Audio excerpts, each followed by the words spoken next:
Ford has a huge mechanic shortage. Here's how long you'll have to wait to get your car fixed. Then I think as we go down a little bit, it talks a little bit about, according to CEO Jim Farley, there's a massive shortage of mechanics and technicians. One of the things I think they didn't really highlight is the sheer number of recalls that Ford has had this year. Ford actually set a record for the most recalls in a single year. In fact, I think they doubled the previous record. They've had so many of them. But I do think that this is a bigger issue in general, though, just a shortage of mechanics and technicians leaving and going to other jobs, doing other things. I know personally, just from my own experience, I think we dropped off my wife's SUV and she drives a Hyundai. We dropped it off and they had it for I think a week. And the first few days we called in, they hadn't even touched it. And it was only there for an oil change and just some routine checkup stuff. And they hadn't even looked at it. And finally, after calling in for about the third or fourth day, saying, "Hey, we just dropped this thing off for an oil change. Why do you still have it?" They admitted that they didn't have any technicians. And then most recently, I think just a couple of weeks ago, I took my truck in to get an oil change and the tires rotated. And I set an appointment first thing in the morning.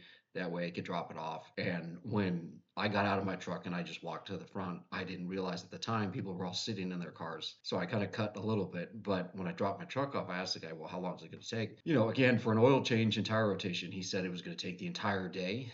And he thought maybe, they would just call me at the end of the day to have me pick it up the following morning. Seems like a long time just to change oil for something that's pretty routine. Neither one of these had to do with Ford recalls, but it does seem like there's a shortage overall. And I did think it was interesting that the Ford CEO specifically called out a massive shortage of mechanics, technicians.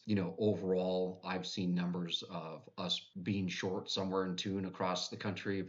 They need excess of another 400,000 technicians across America just to be able to get caught up. Pretty shocking numbers if we're that short. I think that also I know I've been talking to my kid about things that he should do, that jobs that won't be replaced by AI. It's probably a plumber, an electrician, a mechanic.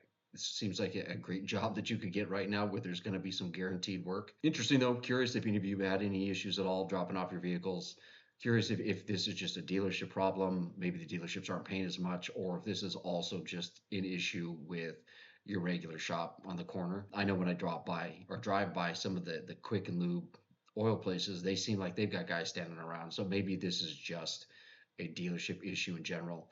Here that Ford CEO says, "This morning when I woke up, there were 6,000 bays in our dealerships with no technicians." Seems to me if you're dropping off a Ford vehicle, it's probably not going to get looked at anytime soon. So yeah, pretty interesting article. Check it out. Just curious. Let me know.